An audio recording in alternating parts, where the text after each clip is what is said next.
ഞാനിന്ന് യാത്ര പോകുന്നത് തൃശ്ശൂർക്കല്ല, എറണാകുളത്തേക്കാണ്. നമ്മൾ വണ്ടി ഓവർ ടാലൻ്റ് ആയതുകൊണ്ട് പൊടി പിടിച്ച് കിടന്ന എൻ്റെ ഒരു കഴിവ് പുറത്തെടുക്കാനുള്ള യാത്രയിലാണിത്. പണ്ട് തൊട്ടേ നമ്മൾ ഈ പരിപാടിയൊക്കെ ചെയ്യെങ്കിലും ഇപ്പോഴല്ലേ നമുക്കിതൊരു കോണ്ടന്റ് ആയത്.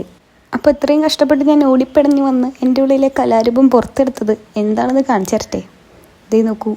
ഇതെന്തും മറിമായും എനിക്ക് ഭ്രാന്തായി പോയതാണ്. അത് നാട്ടുകാർക്ക് മൊത്തം മൂർഖനെയാണല്ലോ ചവിട്ടിയത്. ആരും പേടിക്കേണ്ട, ഒന്നും സംഭവിച്ചിട്ടില്ല. എന്നൊരു 4 വർഷമായിട്ട് സ്ഥിരമായിട്ടിട്ട് സ്റ്റോറി കാണുന്നവരെ ശ്രദ്ധിച്ചിട്ടുണ്ടാവണം. ഇതേ കോസ്റ്റ്യൂമും ഇതേ മേക്കപ്പും. ഞങ്ങളിത് ട്രേഡ് മാർക്കായി എടുത്തേക്കാണ്. കാരണം എവിടെ പരിപാടി ഉണ്ടെങ്കിലും ഇതേ ഡാൻസ് കളിക്കാൻ നമ്മൾ അവിടുന്ന് പോവില്ല. കാരണം ഞങ്ങളിത് കഷ്ടപ്പെട്ട് പഠിച്ചതാണ്. പക്ഷെ ഇപ്രാവശ്യം ഞാൻ പോയത് ഡാൻസ് കളിക്കാനല്ല, മേക്കപ്പ് ആർട്ടിസ്റ്റ് ആയിട്ടാണ്. കാലം പോയി പോക്കേ. എറണാകുളത്ത് സെൻറ്റ് തെരേസസിൽ വെച്ചിട്ട് എൻ്റെ പ്രിയ സുഹൃത്തും അവരുടെ ടീമിൻ്റെ ഒരു പ്രോഗ്രാം ഉണ്ടായിരുന്നു. അതിൻ്റെ ഭാഗമായിട്ട് മേക്കപ്പ് ചെയ്യാൻ പോയതാണ് ഈ അംഗം. നമ്മൾ കഴിവ് തെളിയിക്കാത്ത മേഖല ഇല്ലാത്തതുകൊണ്ട് തന്നെ ഫുൾ കോൺഫിഡൻസിലായിരുന്നു എൻ്റെ പോക്ക്. ഭാഗ്യത്തിന് പിള്ളേർക്കൊന്നും സംഭവിച്ചില്ല.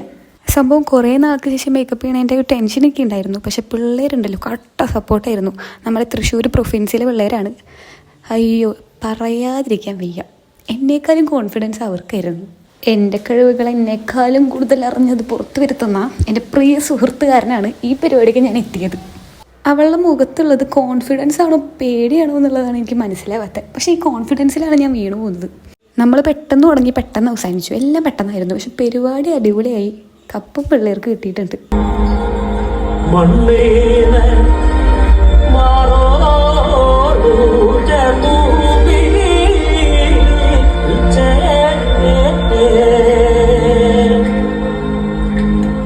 പക്ഷെ പരിപാടി തുടങ്ങിയപ്പോൾ എൻ്റെ കയ്യിൽ നിന്ന് പോയി. കാരണം ഈ കോസ്റ്റ്യൂമും ഈ ഡാൻസും ഒക്കെ പറയുന്നത് ഞങ്ങൾക്ക് ഒരു വികാരം തന്നെയാണ്. ഒരുപാട് ഓർമ്മകളുള്ള മൊമെൻറ്റ്സാണ് ഇത് മൊത്തം. അതുകൊണ്ട് തന്നെ നമ്മളില്ലാതെ ആ സ്റ്റേജിൽ വേറെ ആൾക്കാർ ഈ പ്രോഗ്രാം ചെയ്യുന്നത് കാണുമ്പോൾ നമുക്ക് കോളേജൊക്കെ ഭയങ്കര മിസ്സിങ് ആണ്. അത് പറഞ്ഞറിയിക്കാൻ പറ്റില്ല.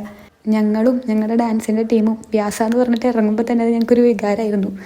അവരെല്ലാവരെയും ഇത് കണ്ടപ്പോൾ ഓരോരുത്തർ ഭയങ്കരമായിട്ട് മിസ് ചെയ്തു. പക്ഷെ കുഴപ്പമില്ല, ജീവിതമല്ലേ, മാറ്റങ്ങൾ വരണമല്ലോ. നമുക്ക് കളിക്കാൻ പറ്റിയില്ലെങ്കിൽ അപ്പോൾ അവിടെ നിന്ന് കളിക്കുന്നുണ്ടല്ലോ, അത് തന്നെ വലിയ കാര്യമാണ്.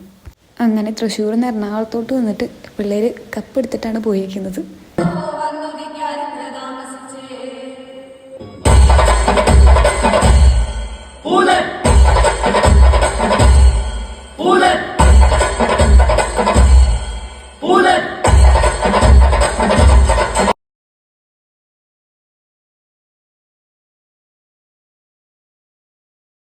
അങ്ങനെ പരിപാടിയൊക്കെ പിള്ളേർ തകർത്ത് പ്രൈസൊക്കെ കിട്ടി. അതിൻ്റെ സന്തോഷമാണ് ഈ മുഖങ്ങളിൽ നിങ്ങൾ കാണുന്നത്.